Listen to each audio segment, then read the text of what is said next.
Hello अस्सलाम वालेकुम students. आज हमारा फिज़िक्स का लेक्चर है। आज हमारा है लेक्चर नंबर 3, जिसको हम स्टार्ट करते हैं। अच्छा, पीछे हम कुछ पढ़ चुके थे बातें, हम उसकी बात कर रहे थे सिंपल हार्मोनिक मोशन की। आज तरह हम आगे तरह कुछ डेफिनेशन की तरफ चलते हैं, जिनको शॉर्ट हैं और बहुत बहुत इंपॉर्टेंट डेफिनेशन हैं। ये बहुत ज़्यादा इंपॉर्टेंट डेफिनेशन हैं ये, तो इन्हें लाजमी देखिएगा और याद कीजिएगा। पहली डेफिनेशन है वाइब्रेशन। What is vibration?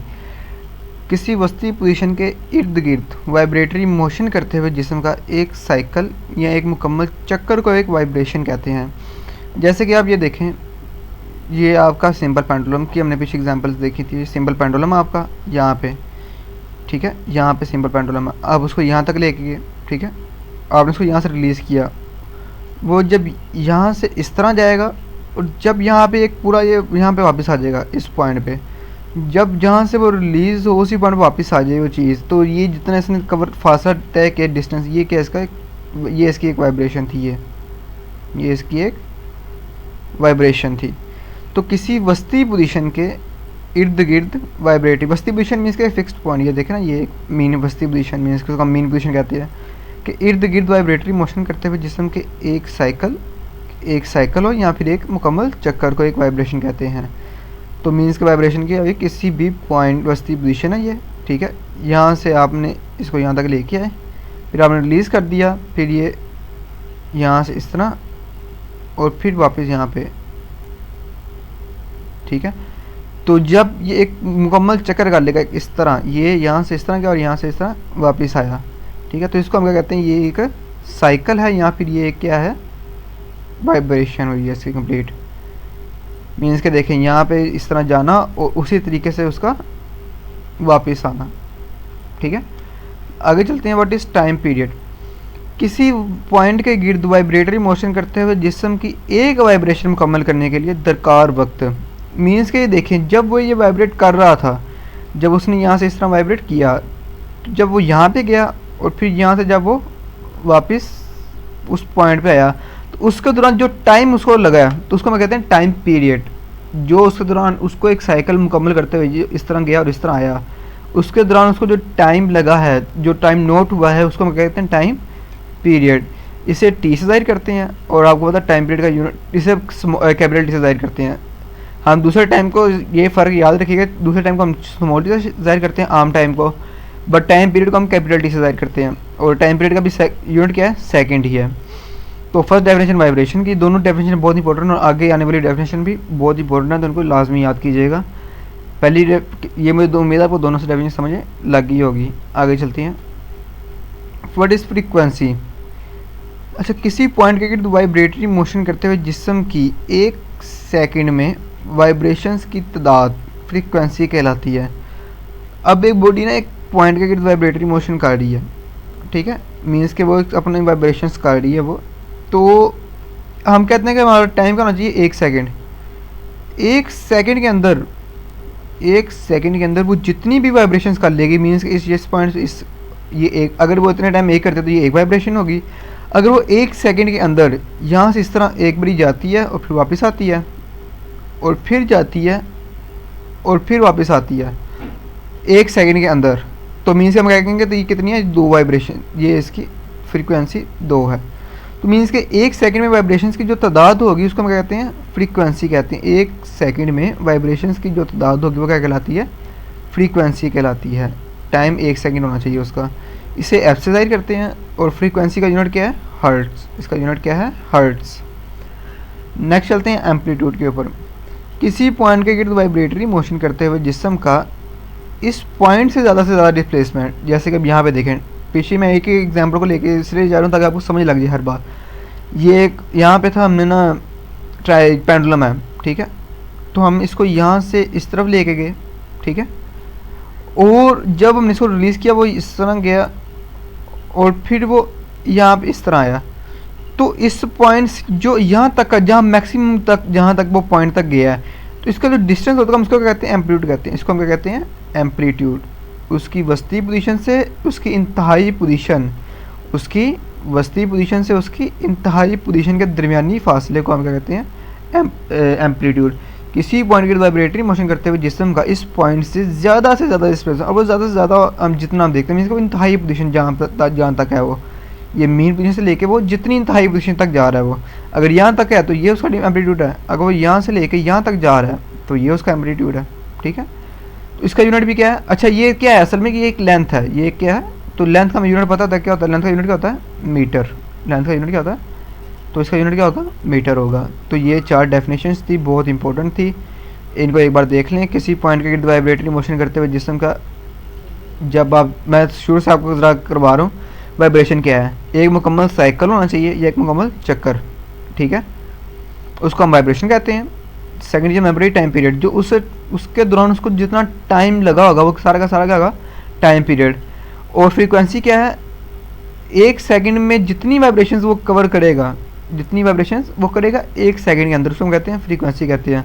और एम्पलीट्यूड क्या है, उस वस्ती पोजीशन से ज़्यादा डिस्प्लेसमेंट, मीन्स के इंतहाई पोजीशन तक का जो फासला है उसको हम कहते हैं एम्पलीट्यूड कहते हैं।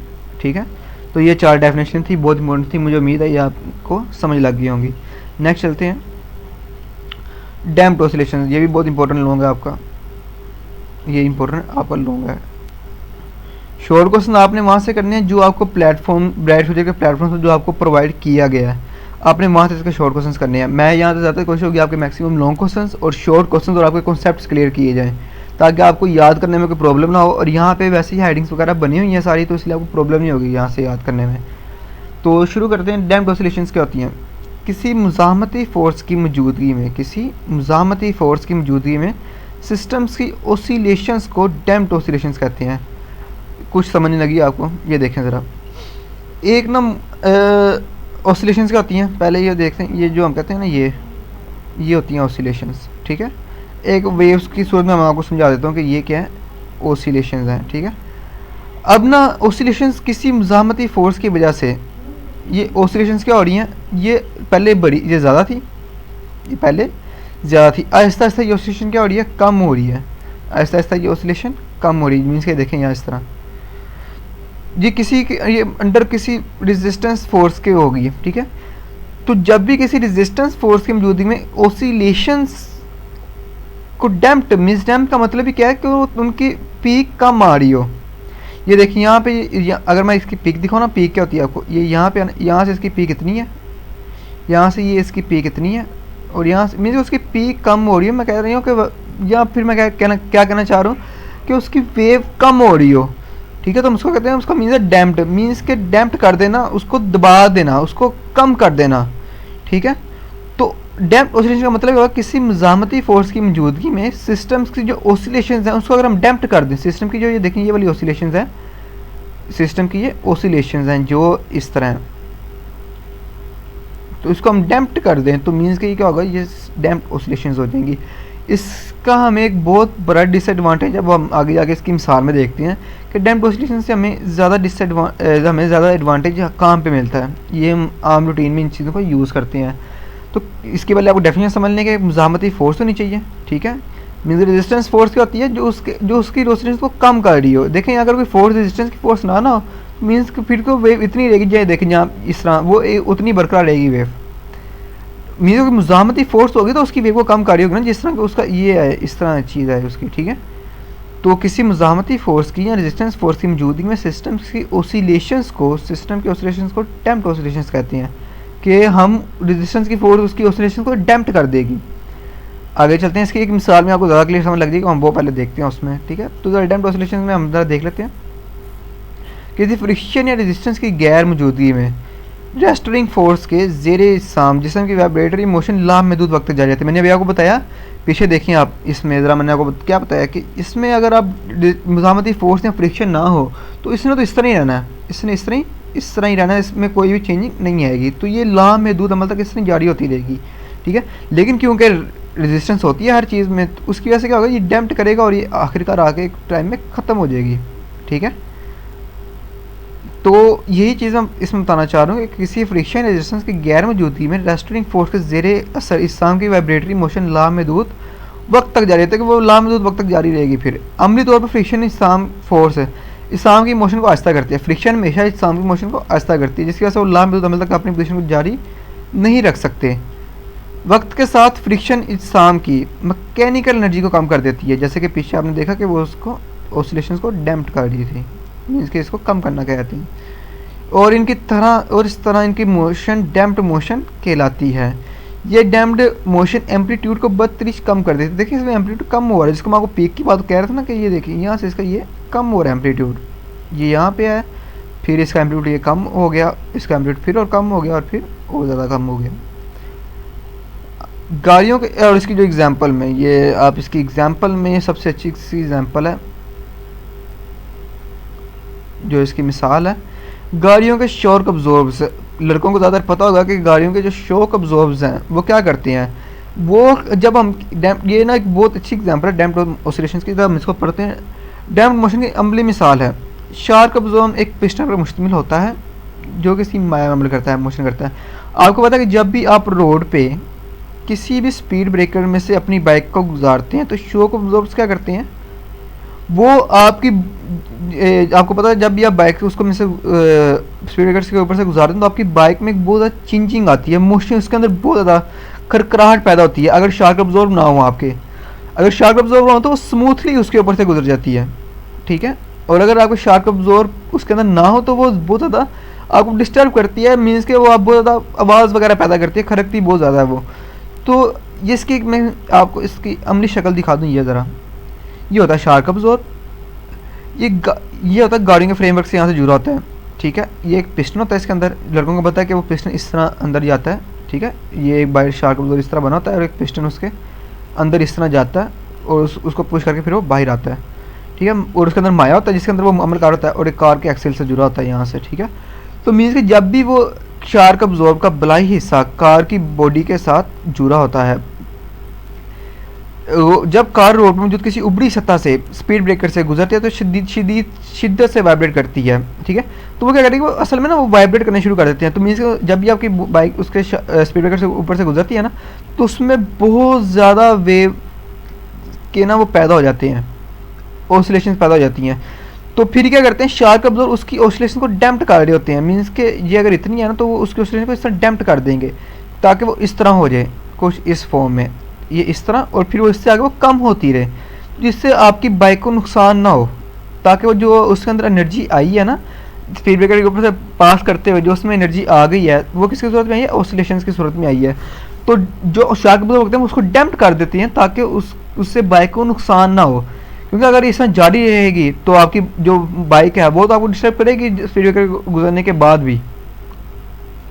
अगर शार्क अब्जॉर्ब ना हो तो आपको पता होता है कि वो बार बार वो आपको बाइक आपकी डिस्टर्ब करती है। तो मीन्स वो उसकी ऑसिलेशन जो उसके अंदर पैदा होती हैं जब वो स्पीड ब्रेकर के ऊपर से गुजरती है बाइक है तो उसके अंदर जो ऑसिलेशन पैदा होती हैं तो शार्क अब्जॉर्ब उसकी ऑसिलेशन को डैम्प कर देते हैं। जब उसके ऑसिलेशन को डैम्प करते हैं और उसकी सारी एनर्जी को ज़ाया कर देते हैं तो हमारी बाइक स्मूथली उसके ऊपर से रोड से पास कर जाती है। तो यही बात बताना चाहिए कि वो शिद्दत से वाइब्रेट करते हैं। शार्क अब्जॉर्ब इन वाइब्रेशंस को आहिस्ता कर देते हैं और इनकी एनर्जी को हरारती एनर्जी में तब्दील कर देते हैं, ठीक है। तो लिहाजा वो उसकी सारी एनर्जी ख़त्म कर देते हैं उससे, ठीक है।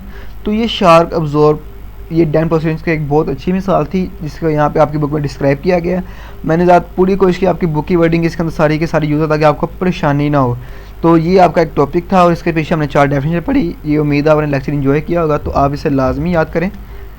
और इसका जो टेस्ट है वो आपका इसी सैटरडे या इसी वेडनेसडे को जाकर चांसलर कंडक्ट हो जाएगा और जिसमें जो कहा गया आप इसके क्वेश्चन खुद ही उनको याद कीजिए और वर्क हार्ड करें और जो भी आपका प्रॉपर रेगुलर वर्क है उसे लाजमी करें। आपका बहुत बहुत शुक्रिया। अल्लाह हाफिज़।